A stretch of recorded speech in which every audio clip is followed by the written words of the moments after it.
देख रहे हैं गोरखधंधा अब्रार कुरैशी के साथ। अस्सलाम वालेकुम। आप देख रहे हैं गोरखधंधा अब्रार कुरैशी। आपसे मुखातिब हूं। साहिबो सोहेल अफरीदी कहते हैं कि आवाज़ उठाओ और जनाजे मत उठाओ। मार्का हक का जश्न 1 साल मुकम्मल हो गया। कमज़ोर बामुकाबला ताकतवर और जजों से किस नौयत की नाइंसाफ़ी की गई। कौम फिर तैयार हो जाए। मरीम नवाज़ शरीफ साहिबा की कफ़ायत शारी समेत आज की दिगर अहम ख़बरों के ऊपर जो है वो बात करेंगे। साहिबों में जंग के हवाले से बता दूं, पहले कहा गया कि 14 नुकात के ऊपर मुश्तमिल एक पेज है जिस पे अब ईरान और अमेरिका जो हैं वो बराह रास्त मुज़ाकरात करते हुए दस्तखत करेंगे, जिसमें अब 12 साल तक यूरेनियम की अफसूदगी जो है उसको नहीं बढ़ाएगा ईरान और जौहरी हथियार नहीं बनाएगा। अब देखना ये है कि ये जो 14 नुकात हैं वो कौन से हैं। इनमें से ईरान एक के ऊपर जो है वो मान जाएगा। अबनाए हुर्मुज़ जो बंद किया हुआ है ईरान ने वो खोलेगा, और जो अपने हिस्से की बंदिश अमेरिका ने किया वो भी खोल देंगे। तो इस तरीके से जंग बंदी हो जाएगी, सीज़ फायर हो जाएगा, मायदा हो जाएगा, और इसके बदले में अमेरिका जहाँ पे किसी हद तक विक्ट्री स्पीच दे देगा, वहीं पे जो पाबंदियाँ हैं बिलियंस ऑफ डॉलर की और पिछले 47 ईयर्स से ईरान के ऊपर, वो ख़त्म हो जाएंगी, वो हटा दी जाएंगी। तो ये बड़ा अच्छा और बड़ा मुस्बत पहलू होगा अगर ऐसे हो जाए, और ये अमल जो है वो खित्ते के अंदर अमन कायम करेगा, और इससे दुनिया की मैशत के अंदर बेहतरी आएगी। और जो आम आदमी इसमें पिस रहा है, ख़ास कर जो पाकिस्तानी हैं वो तो पिस चुके हैं, चूँकि आपने देखा होगा कि पेट्रोल 400 रुपये फ़ी लीटर उसकी कीमत है। उसमें जंग के बाद बहुत बड़ा इजाफा किया गया, पूरी दुनिया में ऐसे नहीं हुआ। और फिर जो रिलीफ मिला गुज़श्ता रोज़ 1 पैसे का रिलीफ दिया गया। मैंने वीडियो देखी और बड़ी बेहुदा ज़ुबान जो है वो वज़ीर-ए-आज़म पाकिस्तान शहबाज शरीफ साहब के हवाले से लोग अदा कर रहे हैं। जोलियाँ उठा के बद्दुआएँ दे रहे हैं, ऊपर से गर्मी भी है, ऊपर से माशी हालात भी ख़राब हैं, मुल्क के अंदर सियासी अदम इस्तेकाम भी है। तो लोगों ने अब चीखना चलाना जो है वो शुरू कर दिया है। तो देखना ये पड़ेगा कि पाकिस्तान जो है, जिसने IMF से मज़ीद कर्ज़ा देना है, उसने कर्ज़े के ऊपर मज़ीद सूद वापस करना है, कर्ज़ा भी वापस करना है। तो ये जंग अच्छा बहाना बना, जिसमें पाकिस्तान अवाम की जेबों से पेट्रोल को बहाना बना के 1200 अरब रुपए निकलवा चुके हैं। अब वो 1200 अरब जो थे वो 18 से 20 अरब तक पहुँच चुके हुए हैं। दूसरी जानिब कफ़ायत शारी की बातें हो रही हैं, और ये कहा जा रहा है कि मरीम साहिबा जो हैं वो बड़ी कफ़ायत शारी कर रही हैं। उनकी कफ़ायत शारी करने की वजह से जो है वो बड़ी बेहतरी आएगी, और जो आम आवाम हैं उनको भी रिलीफ मिलेगा। लेकिन अगर हम देखें तो साहिबो ये किसी तरह भी जो है वो कफ़ायत शारी नहीं है। मैं इसको बारीक वारदात का नाम दूंगा। मरीम नवाज़ ने आज कहा कि मैं तनख्वाह नहीं लेती। बहुत अच्छी बात है, और ये बात वो दुरुस्त कह रही हैं कि वो तनख्वाह नहीं लेती। उन्हें कितनी सारी तनख्वाह मिल जाती। मेरे ख्याल से चीफ़ मिनिस्टर की तनख्वाह को 2.25 लाख या 2.25 लाख या 2.5 लाख रुपए होगी। लेकिन इन्हीं मरीम नवाज शरीफ साहिबा ने अवाम के पैसों से 11 अरब रुपए का जो गल्फ स्ट्रीम लग्जरी जहाज़ है वही ख़रीदा। फिर देखिए 50 अरब रुपए का बजट रखा गया था सुथरा पंजाब के लिए। मैं दाद देता हूँ, बहुत अच्छा प्रोजेक्ट है, लेकिन सुथरा पंजाब के जो मुलाजमीन हैं जो इतना अच्छा इकदाम और काम कर रहे हैं, आपने ही ये इकदाम उठाया, लेकिन उन्हें तनख्वाह नहीं दी जा रही।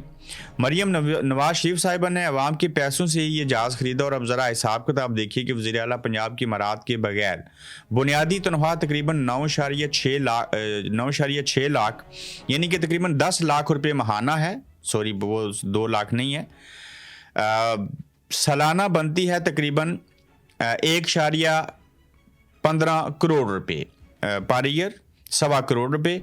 अगर मरीम नवाज़ को 11 अरब रुपए कमाने के लिए सिर्फ तनख्वाह पर काम करना पड़े तो 95 से 96 साल लग जाएंगे 11 अरब रुपए जमा करने के लिए जो उन्होंने जहाज़ लिया है। यानी अगर मरीम नवाज शरीफ 96 साल मुसलसल काम करें तो भी ये जहाज़ नहीं खरीद सकेंगे, क्योंकि घर भी चलाना है, बच्चे भी हैं और चीज़ें भी हैं। तो एक ही साल में अवाम के टैक्सों से 11 अरब का प्राइवेट जहाज़ खरीद लिया गया। एक तरफ तनख्वाह नहीं लेती का दावा, और दूसरी तरफ अवाम का पैसा उड़ाकर शाही तर्ज ज़िंदगी, ये खिदमत है। या मुनाफ़क़त है? आप लोग ज़रूर बताइएगा। गरीब आवाम महंगाई, बिजली और गैस के बिलों से परेशान हैं और हुक्मरानों को लग्जरी जहाज़ चाहिए। सोचने की बात ये है, ये फ़याज़ शाह साहब हैं, उन्होंने इसके ऊपर अदाद व शुमार रखे हैं और उन्होंने इसके ऊपर जो है वो तबसरा किया है। वहीं पे साहिबो सोहेल अफरीदी साहब ने ख़िताब किया और उससे पहले जो बयान है वो आया था मुराद सईद का। वो खुद रपोश हैं। एक रपोश आदमी के बयान को लोग कितनी सारी अहमियत देंगे, लेकिन सोहेल अफरीदी और मुराद सईद एक जैसे हैं। तो सोहेल अफरीदी साहब ने मनसेरा में, देखे ना जलसे जहाँ पे भी होते हैं, वैसे मनसेरा में इतनी बड़ी आवाम नहीं थी लेकिन उसके बावजूद जलसा कामयाब है। तो मनसेरा में किसी भी जलसे में लोग आ जाते हैं, यही लोग जो हैं वो एहतजाज करने क्यों नहीं आते? अहमद खान नियाज़ी ने अपने तौर के ऊपर एहतजाज की बात की, उसकी मुखालफत इसलिए की थी कि ये छोटे मोटे जो लॉन्ग मार्च आप करेंगे इससे इस्टेब्लिशमेंट को फ़ायदा होगा, खान साहब को और जमात को फ़ायदा नहीं होगा। तो मनसेरा के जलसे में ख़िताब करते हुए उन्होंने कहा कि बहुत दफ़ा ये कह चुके हैं, बड़ी बड़ी तकरीरें की हैं, जो हालत अली मीन गंडापुर की पाकिस्तान तहरीक इंसाफ के सोशल मीडिया ने की थी, आज वही तनकीद, उसी तर्ज की तनकीद जो है वो बड़ी पीक के ऊपर सोहेल अफरीदी पे की जा रही है। और सोहेल अफरीदी कहते हैं कि आवाज़ उठाओ, इससे बेहतर है कि जनाजे नहीं उठाने पड़ेंगे। तो हम मुसलसल आवाज़ उठाते रहे कि आवाज़ उठाना जनाजे उठाने से बेहतर है। हर ज़िला और हर रीजन में गए, मगर बंद कमरों के फैसले करने वालों ने आंखें बंद कर रखी हैं। वज़ीर आला खैबर पख्तूनख्वा सोहेल अफरीदी वो मज़ीद कहते हैं कि बरसों से खैबर पख्तूनख्वा को तजर्बा गाह बनाया हुआ है। ये पुरानी बातें उनकी, हम जनाजे उठा रहे हैं, मेरे पाकिस्तानियों हमने शुरू से कहा था कि जनाजे उठाने से आवाज़ उठाना बेहतर है। तो ये बातें उनकी मैं आपके सामने अगर बयान करूँगा तो इससे क्या होगा? कुछ भी नहीं होगा, चूँकि ये गिदड़ बबकियाँ हैं, ज़ोरदार तकारीर हैं, अपनी बड़ास ये जलसे में निकाल लेते हैं। अमली काम क्या है? वो जो स्ट्रीट मूवमेंट चलानी थी, मोमेंटम बनाना था, आवाम को मोटिवेट करना था, मोबिलाइजेशन करनी थी, लोगों को मोटिवेट करके बाहर निकालना था, उन्हें कोई वे फॉरवर्ड देना था, फिर कोई एहतजाज करने थे, जगह जगह से प्रेशर डालने के लिए छोटे छोटे टाउन में, शहरों में एहतजाज करके स्ट्रीट मूवमेंट का आगाज़ करना था, लेकिन वो चीज़ें ना हो सकी। और उसके बदले में जो कुछ सोहेल अफरीदी जलसे में रटी रटाई तकरीर कर रहे हैं, इस तकरीर को आपके सामने रखने से बेहतर है कि ये लोग जो हैं जब कोई अमली काम करें तो मैं वो जो चीज़ें हैं आपके सामने रखूँ। साहिबो मार्का हक का 1 साल मुकम्मल हुआ और आज ही के दिन गुज़श्ता साल जो है मई में पाकिस्तान ने भारत को शिकस्त दी थी और यही एक हकीकत है। और चाइना ने इसमें हमारी मदद की थी और हम इसके ऊपर पाक फौज को दाद देते हैं। मार्का हक की पहली सालगिरह है और मार्का हक ने कौमी एतमाद को नई जिद्दत दी। मार्का हक में दुश्मन ने पाकिस्तान की कुव्वत और फैसला कुन सलाहियत का मुशाहिदा किया और दुश्मन को आइंदा हार मुआवजोई का जवाब इससे भी ज़्यादा सख्त होगा। पाक फसैया ने दुश्मन के नापाक अज़ाइम को नाकाम और कौमी सलामती को नाकाबिले तस्खीर बनाया। पाक फसैया जदीद जंगी सलाहियत और गैर मुतज़लज़ल अज़म के बायस दुनिया में नुमाया मकाम रखती है। पाक फसैया हमेशा अजीम कौम के लिए फ़ख्र, ताकत और एतमाद की लामत बनी रहेगी। ISPR ने इसके ऊपर बयान जारी किया। बेशक पाक फसैया हमारी जो है एयरफोर्स, उसने बड़ी जवामर्दी के साथ, दीदा दिलेरी के साथ दुश्मन के जहाज़ भी गिराए, उनसे जंग भी जीती और हमें उसमें बड़ी कामयाबी हुई। तो इसके ऊपर हम पाक फ़ौज को, एयरफोर्स को बिलखुसूस जो है वो दाद देते हैं। साहिबो देखिए, कमज़ोर बामुकाबला ताकतवर। देखिए LPG का सरकारी रेट 310 रुपये फ़ी किलो है।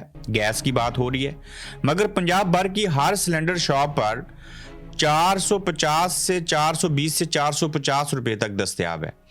देखिए 310 रुपये है फ़ी किलो, लेकिन पंजाब के हर सिलेंडर शॉप के ऊपर जो गैस सिलेंडर फ़रोख्त करते हैं वो 420 से लेके 450 है।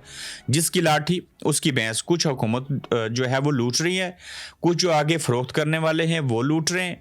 पैरा फोर्स की ये वीडियो देखिए कि बदमाशी, लड़ाई झगड़े से भरपूर हैं, मगर गैस से लेकर रोज़मर्रा ही हर शय अपने मुकर्रर करदा नरखों से कहीं महंगी मिल रही है। और पैरा फोर्स रेडी वालों पर तशद्दुद कर रही है कि ये आप बदमाशी कर रहे हैं और सिर्फ कमज़ोर के लिए कानून है और ताकतवरों का कोई बाल भी नहीं उखाड़ सकता। यानी कि आपने देखा होगा कि एक रेडी बांध से वो जो तराजू होता है तोलने वाला, वो छीन रहा है पुलिस वाला। जब वो छीन रहा है तो वो उसको कह रहा है खुदा का वास्ता ये मत ले जाइएगा, मैंने उधार यानी कि मांग के तराजू लाया हुआ है कुछ टाइम के लिए, जब मेरे पास पैसे होंगे तो मैं तब अपना खरीदूंगा। उस पुलिस वाले ने क्या किया, तराजू भी छीन लिया, उसकी रेड़ी भी गिरा दी और उस गरीब के ऊपर जो है जुल्म किया। मैं कई बार ऐसी वीडियो देखता हूँ और सोचता हूँ, मेरा ईमान है और है, हम मुसलमान हैं, कि या खुदाया ये इन मजलूमों की आहट तो पहुँचती होगी ना। مظلوم کی جو آہ ہوتی ہے اور یہ جو بیچ میں سات آسمان ہوتے ہیں اور اللہ کی ذات کے درمیان تو کوئی پردہ نہیں ہوتا، تو آخر ان کی کون سنے گا؟ پھر میں سوچتا ہوں کہ خدا کی ذات بھی تو کہتی ہے نا کہ آپ اپنے حصے کا کام خود کرو، آپ ہیلا کرو، میں وسیلہ بنوں گا۔ تو لوگ جو ہے وہ ظلم ستم اور جبر جو ہے وہ برداشت کر لیتے ہیں، پھر خاموش ہو جاتے ہیں۔ جو قوم اپنے حق کے لیے نہیں بولتی اس کے ساتھ ایسے ہی ہوتا ہے۔ دیکھیے دین اسلام اتنا پیارا مذہب ہے، وہ یہ نہیں کہتا کہ صرف اسلامی جمہوریہ پاکستان میں، ایران میں یا دنیا میں کہیں مسلمان ہوں تو ان کو انصاف دلوانے کے لیے ایسا کرو۔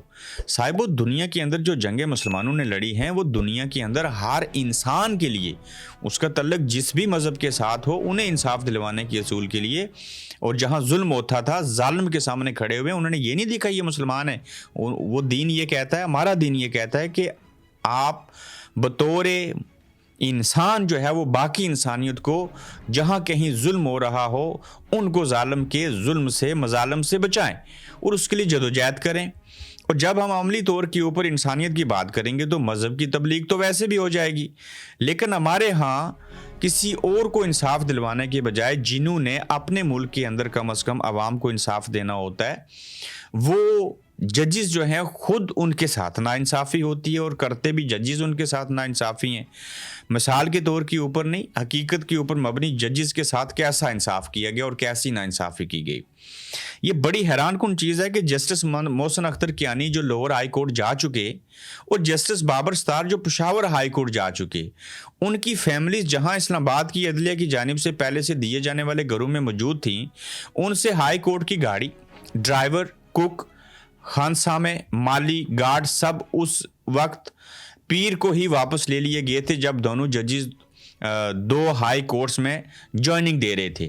یہ بھی اطلاعات ہیں کہ جو گاڑیاں فیملی یا بچوں کو چھوڑنے گئیں ان کو واپسی پر لینے سے پہلے ہی راستے سے ان گاڑیوں کو واپس لے لیا گیا۔ اچانک سب کچھ ہونے سے ہلچل مچ گئی، کیونکہ عمومی طور پر تو ریٹائرڈ ججز کو بھی تھوڑے عرصے سے کے لیے، مخصوص عرصے کے لیے جو ہے وہ یہ ساری چیزیں رکھنے کی اجازت ہوتی ہے۔ پھر میں یہ بھی سوچتا ہوں ان کو مالی یہ وہ ساری چیزیں کیوں دی جاتی ہیں، لیکن پھر میں سوچتا ہوں کہ ججز کے لیے جب آسانی ہوگی، ان کی تنخواہ اچھی ہوگی، وہ کسی سے رشوت نہیں لے گی، ان کا پیٹ بھرا ہوگا، ان کو مالی دشواری نہیں ہوگی، تو وہ آسانی سے پریشان جب نہیں ہوں گے تو انصاف کریں گے، اچھے فیصلے کریں گے۔ لیکن باقی ججوں کے ساتھ چیزیں ٹھیک ہو رہی ہیں جو یس سر کہتے ہیں، جو بکاؤ مال ہیں۔ اب ان دو ججوں کے ساتھ جو کچھ کیا گیا اس میں دیکھیے، لیکن جسٹس کیانی اور جسٹس بابر تو ابھی دونوں حاضر سروس جج ہیں۔ دوسری جانب سے رجسٹرار آفس اسلام آباد ہائی کورٹ کا موقف یہ ہے کہ یہ سب قانون اور ضابطے کے مطابق ہوا، کیونکہ ان ججز کو دوسری ہائی کورٹ جہاں ٹرانسفر ہوئے ہیں یہی سب سہولیات ملنی ہیں، جبکہ جسٹس سمن رفت امتیاز کے بارے میں بتایا جا رہا ہے کہ وہ تمام عملہ گاڑی واپس کر کے سندھ ہائی کورٹ جوائننگ دے چکی ہیں۔ تو یہ صورتحال ہے، جو جج انصاف کریں گے ان کے ساتھ ناانصافی ہوگی، اور جو ناانصافی کریں گے، جج انصاف نہیں دیں گے، ان کے اوپر نوازشات کرے گی ریاست۔ اور جس ملک کے اندر کہتے ہیں نا ظلم کا نظام چل سکتا ہے لیکن ناانصافی کا نظام نہیں چل سکتا، یہ حضرت علی کا قول ہے اور انہوں نے یہ بات بیان کی تھی۔ اور بجلی صارفین جو ہیں صاحبو، وہ آپ ہی ہیں نا، پھر سے تیار ہو جائیے۔ پاکستان نے بین الاقوامی مالیاتی فنڈ IMF کو تحریری یقین دہانی کراتے ہوئے بجلی سبسڈی کے موجودہ نظام میں بڑی تبدیلی کا عندیہ دے دیا اور کہا کہ 8 ماہ میں نیا نظام متعارف کروایا جائے گا، جس کے تحت 200 یونٹس تک بجلی استعمال کرنے والوں کو دی جانے والی عمومی سبسڈی بھی ختم کر کے جنوری 2027 سے ہدفی ٹارگیٹڈ سبسڈی متعارف کروائی جائے گی۔ یہ سبسڈی بے نظیر انکم سپورٹ پروگرام BISP کے ڈیٹا کی بنیاد پر صرف مستحق صارفین کو فراہم کی جائے گی، جس سے سبسڈی کے غلط استعمال کو روکنے میں مدد ملے گی۔ ذرائع کے مطابق موجودہ نظام میں متعدد گھرانوں کی جانب سے 2 یا 3 بجلی میٹر نصب کر کے ہر میٹر کی کھپت 200 یونٹ سے کم رکھنے کا رجحان پایا جاتا ہے تاکہ زیادہ سے زیادہ سبسڈی حاصل کی جا سکے۔ تاہم نئے نظام کے نفاذ سے اس طرز کے اوپر جو ہے مختصر اس کا خلاصہ یہ ہے کہ میں بجائے اس کے کہ یہ پوری تحریر رٹی رٹائی آپ کے سامنے رکھوں، جو 200 یونٹ کے اوپر سبسڈی تھی نا کہ آپ کو کم ریٹ ملے گا، اس سے اوپر ہوگا تو فی یونٹ یہ ریٹ ہوگا، وہ بھی ختم ہو جائے گی۔ اور یہ IMF کو یقین دہانی کروائی گئی ہے کہ جہاں پہ ہم نے پیٹرول اور ڈیزل کو 400 روپے مہنگا کیا ہے، وہیں پہ بجلی کو بھی مہنگا کریں گے اور سبسڈی بھی جو ہے وہ ختم کریں گے۔ اور پھر کیا ہوگا، اس کا فائدہ عام غریب کو تھا، مڈل کلاس کو تھا، جو کم بجلی استعمال کرتے ہیں، تو وہ بھی ختم کر کے جنوری ابھی 2027 سے IMF کو کہہ رہے ہیں کہ ہم لوگوں سے مزید پیسے لیں گے اور آپ کا جو قرضہ اور جو سود ہے اسے ہم ادا کریں گے۔ آج میں اسی بہانے آپ کو بتا دوں صاحبوں کہ برطانیہ میں جو ہیں وہ لوکل کونسل کے یعنی کہ بلدیاتی الیکشن ہو رہے ہیں۔ میں خود اپنا ووٹ ڈالنے جاؤں گا، اس کے اوپر بڑی ایک مفصل ویڈیو بناؤں گا، یہاں کا انتخابی عمل، عوام، پولنگ سٹیشن، ساری چیزیں آپ کے سامنے رکھوں گا۔ تو ایک مختصر ویڈیو ہوگی 5 سے 7 منٹ کی، اسے بھی آپ نے ضرور دیکھنا ہے۔ اس کے بعد چھپاؤ اور دکھاؤ پالیسی ختم کرو، یعنی کہ چھپاؤ اور دکھاؤ پالیسی ختم کرو کیسے جی؟ اسلام آباد میں چیئرمین PTA بیرسٹر گوہر نے بیان میں کہا ہے کہ تھوڑی دیر قبل اطلاع دی گئی کہ بشرا بی بی کو گزشتہ چیئرمین PTA نہیں، اطلاع دی گئی کہ بشرا بی بی کو گزشتہ شب اسپتال منتقل کیا گیا ہے اور بشرا بی بی کی آنکھوں کا علاج ہوا اور واپس اڈیالہ جیل بھیج دیا گیا۔ میں نے اہل خانہ کی ملاقات کی درخواست کی اور اس کا انتظار کیا۔ بیرسٹر گور کہتے ہیں کہ ہمیں وہ نہیں ملاقات ملی۔ ہمیں عمران خان اور بشرا بی بی کی صحت کو لے کر بہت تشویش ہے۔ بشرا بی بی عمران خان کو اسپتال منتقل کیا جائے اور اہل خانہ اور ذاتی معالجین کی موجودگی میں علاج ہو۔ بانی اور بشرا بی بی کی صحت سے متعلق چھپاؤ اور دکھاؤ پالیسی ختم کی جائے۔ عمران خان اور بشرا بی بی کی صحت پر تشویش بڑھنے لگی جس کا ازالہ کیا جانا چاہیے۔ بیرسٹر گور جو ہیں وہ کہہ رہے ہیں کوئی نہیں ازالہ کرے گا۔ وکلا کو انصاف نہ مل سکا۔ صاحبو یہ دیکھیے سپریم کورٹ جسٹس شاہد وحید کی سربراہی میں 3 رکنی بینچ ایمان مزاری اور عادی علی چٹھا کی سزا معطلی کی درخواستوں پر 12 مئی کو سماعت کرے گا۔ بینچ میں جسٹس نعیم اختر افغان اور جسٹس شفیع صدیق شامل ہیں۔ ایمان مزاری اور عادی علی چٹھا نے ہائی کورٹ کی عبوری حکم نامے کو چیلنج کر رکھا ہے۔ یہ جو ججوں کے میں نے نام لیے نا، یہ کسی صورت انصاف نہیں دیں گے، یہ میں آپ کو قبل از وقت بتا دیتا ہوں۔ صاحبو دیکھیے شرم کرو، حیا کرو۔ ہم پیٹرول کے نرخوں سے متعلق پاکستان کا بھارت سے موازنہ نہیں کر سکتے، مگر بنگلہ دیش سے تو تقابلی جائزہ کیا جا سکتا ہے۔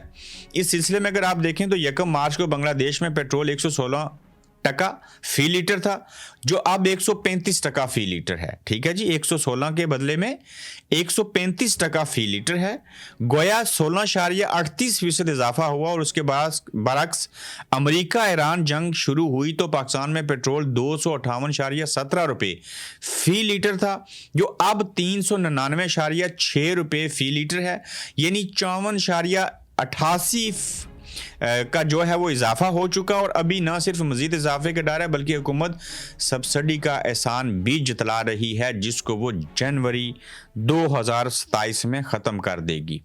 تو اپنا خیال رکھیے گا۔ یہ تھی آج کی خبریں، تو اپنا فیڈ بیک ضرور دیا کریں۔